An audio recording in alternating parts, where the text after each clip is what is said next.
El polémico siempre Ricardo Salinas Pliego expuso una serie de propuestas económicas y de gobierno que aplicaría en caso de llegar a la presidencia de México. Entre ellas destaca una reducción drástica del gasto público, cambios en los programas sociales y sobre todo una disminución importante de impuestos para trabajadores y empresas. Esto se dio durante una entrevista con la periodista Adela Micha y el fundador de Grupo Salinas afirmó que una de sus primeras decisiones sería reducir el gasto gubernamental para generar pues mayor eficiencia en la administración pública y liberar recursos para otras áreas. El empresario señaló que México necesita un gobierno más eficiente y menos costoso. Desde su perspectiva, una reducción del gasto público permitiría impulsar la economía y mejorar las condiciones para la inversión y el crecimiento.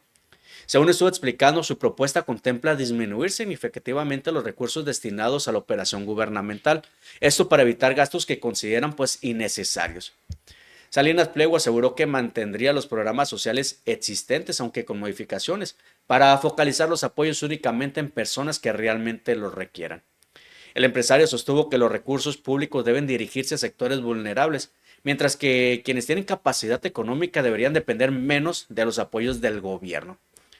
Continuar también con programas sociales prioritarios, focalizar apoyos en población vulnerable, optimizar el uso de recursos públicos, reducir gastos administrativos, serían otros puntos centrales de su propuesta consistente en disminuir la carga fiscal para trabajar y las empresas también. De acuerdo con Salinas Pliego, bueno, pues una menor recaudación permitiría que los ciudadanos conserven una mayor parte de sus ingresos y se incentive la actividad económica. Y continuando con las noticias, la tensión que existe ahorita entre Estados Unidos y México, y de acuerdo a lo que mencionó Claudia Sheinbaum el pasado domingo, bueno, pues el embajador de Estados Unidos, Ronald Johnson, respondió al reclamo de soberanía de la presidenta con un mensaje de unidad y cooperación, asegurando que la lucha contra los cárteles pues debería unir a México y Estados Unidos y no dividirlos, tal como dijo entre líneas la presidenta, ya decíamos en su segundo informe de gobierno.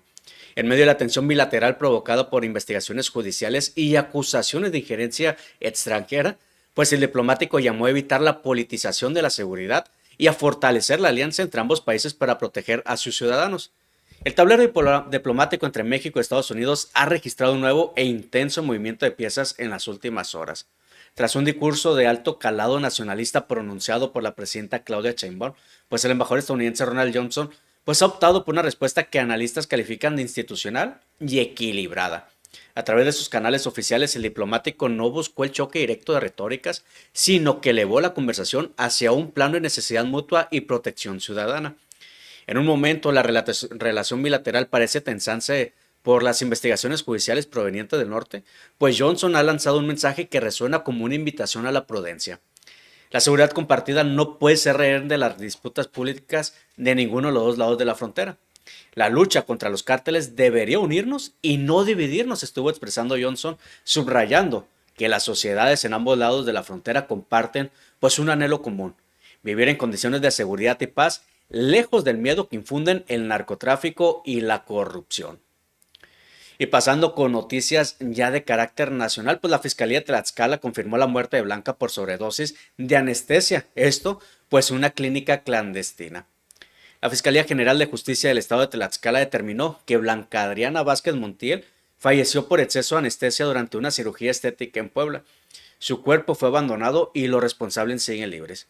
La Fiscalía General de Justicia del Estado ha emitido un dictamen oficial sobre el caso de Blanca Adriana Vázquez Montiel, una mujer de 37 años que perdió la vida en circunstancias trágicas.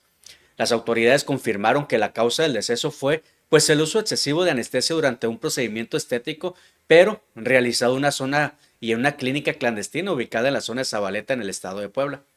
De acuerdo con los resultados arrojados por la necropsia de ley, pues la víctima sufrió un paro cardiorrespiratorio secundario, una depresión del sistema nervioso central.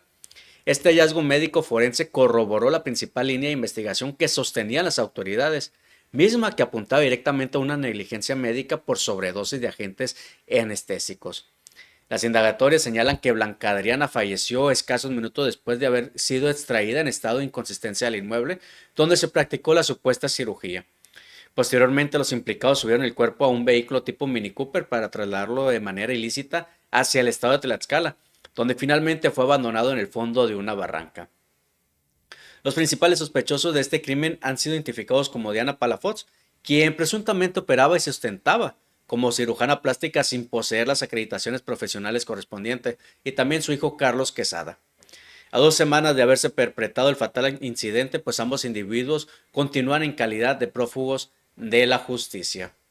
Y en Guanajuato, precisamente en Salamanca, bueno, vamos a platicar la historia de una disputa por terrenos en la comunidad de los Miranda, precisamente en Salamanca, decíamos, pues escaló hasta convertirse en una tragedia familiar que dejó a 4 personas fallecidas, entre ellas el presunto agresor. El multihomicidio ocurrió minutos antes del mediodía del día lunes 1 de junio al interior de una vivienda ubicada cerca del campo deportivo de la comunidad, donde vecinos reportaron múltiples detonaciones de arma de fuego al sistema de emergencias. Tras recibir los reportes, elementos de seguridad y cuerpos de emergencia acudieron al lugar donde localizaron los cuerpos sin vida de 4 hombres de edad entre 30 y 40 años. De acuerdo con versiones recabadas entre habitantes de la zona, la tragedia habría sido provocada por un conflicto familiar relacionado con la posesión de unos terrenos. Testigos señalaron que durante la discusión, uno de los involucrados sacó un arma de fuego y comenzó a disparar contra 3 de sus sobrinos. Posteriormente, el mismo hombre presuntamente se disparó en la cabeza, perdiendo la vida en el lugar. Las autoridades mantienen abiertas varias líneas de investigación para esclarecer la mecánica de los hechos y determinar con precisión las circunstancias en las que ocurrió el ataque. Este multihomicidio se suma a una preocupante ola de violencia en la región. Según cifras de la Secretaría de Seguridad y Protección Ciudadana, tan solo durante la última semana de mayo del 2026, el estado de Guanajuato encabezó la lista nacional de homicidios al acumular 33 denuncias por este delito. Mientras tanto, liberan al sospechoso del asesinato de Paola Berenice tras dejar a su hija en la escuela.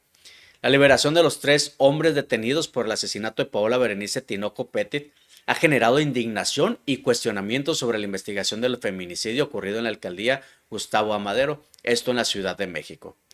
Aunque los sospechosos fueron capturados horas después del crimen y se les aseguró un arma de fuego, además también una motocicleta y otros indicios, pues resulta que la Fiscalía General de Justicia de la Ciudad de México no logró mantenerlos bajo prisión preventiva. El caso cobró notoriedad desde el pasado 28 de abril del 2026, cuando Paola Berenice, con 38 años, fue asesinada a balazos al regresar a su domicilio en la colonia Vallejo, después de dejar a su hija de 9 años en la escuela. Tras un operativo coordinado con la Secretaría de Seguridad Ciudadana, pues fueron detenidos los 3 hombres. Las detenciones ocurrieron pues horas después del crimen, luego de que las cámaras del Centro de Comando y Control en el norte permitieran rastrear la presunta ruta de escape de los involucrados. Durante el operativo, las autoridades aseguraron un arma de fuego calibre 9 milímetros, además de diversas dosis de presuntas sustancias ilícitas y la motocicleta que habría sido utilizada durante el ataque. A pesar de estos indicios que ya les platicamos, bueno, durante la investigación inicial, bueno, los 3 detenidos fueron liberados posteriormente.